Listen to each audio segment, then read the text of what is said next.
pokoknya cuan terus yuk. Kembali lagi ke hari Sabtu dan di playlist belajar analisa teknikal. Kali ini kita akan belajar mengenai tower top dan tower bottom. Gimana caranya, aplikasinya, dan di market mana aja bisa dipakai. Yuk cek langsung ya. Oke, ini gambarannya untuk tower top. Tower top secara simpel ini teman-teman lihat di 5 candle ini, 1, 2, 3, 4, 5. Di 5 candle ini maksud dari tower top adalah beberapa candle kecil di tengah yang badannya kecil ya, di sini 1, 2, 3 yang mempunyai badan kecil yang diapit dengan 2 candlestick yang panjang. Jika untuk tower top itu biasanya terjadi ketika marketnya sedang naik bull dan kemudian berakhir dengan balik arah turun. Maka dari itu yang tower pertama nomor 1 ini haruslah badannya panjang ya, badannya panjang dan diakhiri dengan diapit dengan tower yang kedua yang badannya panjang tapi merah alias turun. Kurang lebih seperti ini untuk tower top dan akhirnya dari market yang naik berbalik arah menjadi turun. Kalau tower bottom berarti ya berikutnya kebalikannya ya. Marketnya turun terus diawali dengan tower yang pertama merah. Terus ada beberapa tower kecil dan ini kebetulan towernya ada 3. Kecil-kecil badan dari candlesticknya dan diakhiri dengan candle keduanya hijau, kebalikannya dari tower top dan akhirnya market berbalik naik. Ini secara singkatnya teorinya seperti ini, tapi ada juga versi yang rodo mumet jelimet. Nah seperti ini. Jadi yang kalau tower top intinya adalah candle yang mengapit itu badannya besar seperti ini ya. Badannya bukan besar, sorry, panjang. Nah, di sini meskipun ini nggak di dalam satu garis, cuman setidaknya sama prinsipnya. Tower yang ngapit di sini nggak harus apa dua ya. Yang satu sisi bisa satu macam, yang satu sisi juga bisa dua macam, tapi seperti ini. Tapi prinsipnya tetap sama. Badannya panjang dan yang diapit, candlestick yang diapit ini cenderung badannya kecil. Yang top dan yang bottom seperti ini. Jadi ini gambarannya yang lebih kompleks. Kita langsung cek langsung di market ini gambarannya aslinya seperti apa. Ini kan teorinya, aslinya prakteknya apakah akan sama ribetnya. Kita cek dari market crypto ETH time frame 1 jam di sini. Nah kita akan melihat secara singkat. Nah ini yang agak kompleksnya tadi ini mengenai tower top di sini ya. Ini tower top, teman-teman akan melihat ini ada beberapa candle panjang di sini hijau karena marketnya lagi naik dan akhirnya dibanting turun dengan candle merah yang cukup panjang juga. Akibatnya marketnya drop seperti itu. Tapi di sampingnya nih, di sampingnya ternyata sudah ada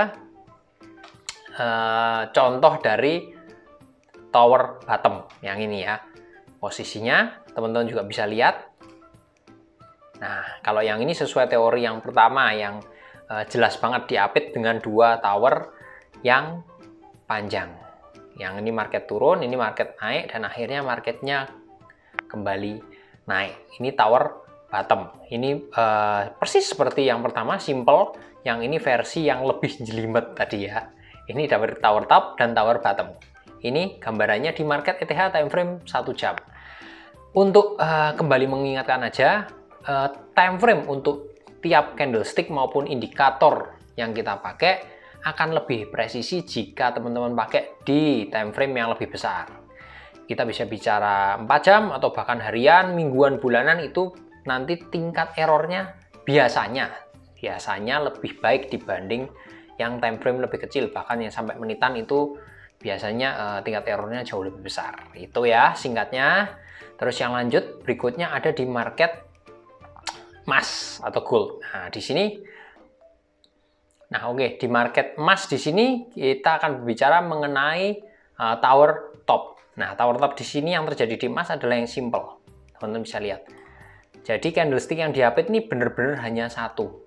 Hanya satu, tipis saja. Di samping kanan dan kirinya ada candlestick yang badannya panjang. Dan akhirnya marketnya berbalik arah turun.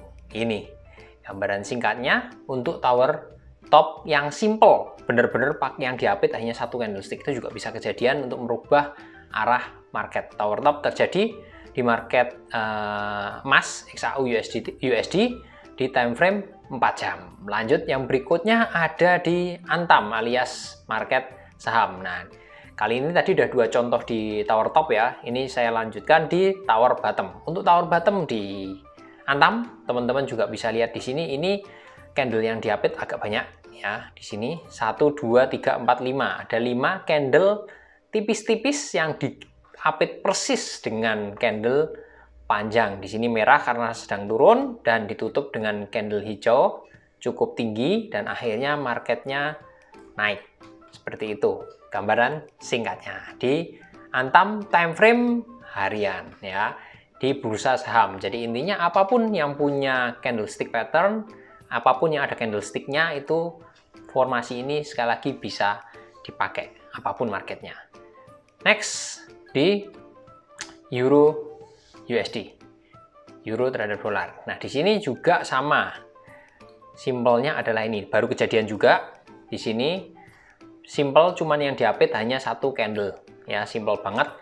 Merah di sini panjang ditutup dengan hijau panjang. Kita akan lihat ini akan sampai kemana karena ini terjadi di time frame harian. Apakah benar ini akan mengkonfirmasi kenaikan yang cukup signifikan? Kita tunggu dalam beberapa hari ke depan di market Euro USD di sini ya. Kita akan tunggu apakah akan sampai kemana. Kita akan lihat bareng-bareng apakah formasi ini cukup relevan di market ini. Nah, terus untuk melengkapi teman-teman, sekali lagi saya ulang lagi ya, bisa juga dikombinasi dengan indikator yang biasa teman-teman pakai. Contoh, kita mulai dari awal lagi. Ini kita pakai katakanlah RSI di sini. RSI yang biasa dipakai, RSI teman-teman bisa lihat juga di konten ini cara bacanya. RSI berarti kalau misalnya terjadi tower top di atas ya, market berbalik arah turun, otomatis RSI-nya teman-teman lihat aja. Kalau misalnya terjadi tower top, teman-teman cross check di bawah ternyata RSI-nya juga berada di area atas, alias area di atas garis 70. Artinya berarti double konfirmasi dari patternnya terjadi overbought ya, terus di RSI-nya juga sama overbought, yang akhirnya marketnya berbalik arah turun. Sebaliknya, kalau misalnya teman-teman lihat terjadi di tower bottom, patternnya terjadi tower bottom dan di RSI-nya juga sama, ternyata terjadi di bawah, berada di bawah dekat-dekat garis 30. Artinya berarti ini double konfirmasi juga, terjadi formasi tower bottom dan di RSI terjadi situasi oversold, yang artinya murah. Akhirnya marketnya berbalik naik biar lebih presisi. Nah, itu nggak cuman RSI aja, teman-teman juga bisa kombinasikan dengan yang lain. Contoh misalnya di market ya, di market gold lagi, teman-teman bisa pakai katakanlah MACD ya, yang biasa pakai MACD ada di konten yang ini cara pakainya. Nah, teman-teman cross check aja, ternyata terjadi formasi tower top di atas dan MACD-nya posisinya ini ya, berbalik arah dari golden cross menjadi dead cross, yang artinya akhirnya turun, dan ini otomatis juga dikonfirmasi oleh MACD. Nah, itu gambaran singkatnya kombinasi antara pattern dengan indikator. Teman-teman bisa pakai apapun indikatornya, apapun pattern-pattern yang lain mungkin untuk memperlengkap penggunaan dari pattern yang ada di sini dan di playlist belajar analisa teknikal, supaya konfirmasi dari pattern yang terjadi lebih bagus lagi, lebih presisi lagi, melengkapi yang udah ada. Mudah-mudahan bermanfaat. Happy weekend, salam cuancuk.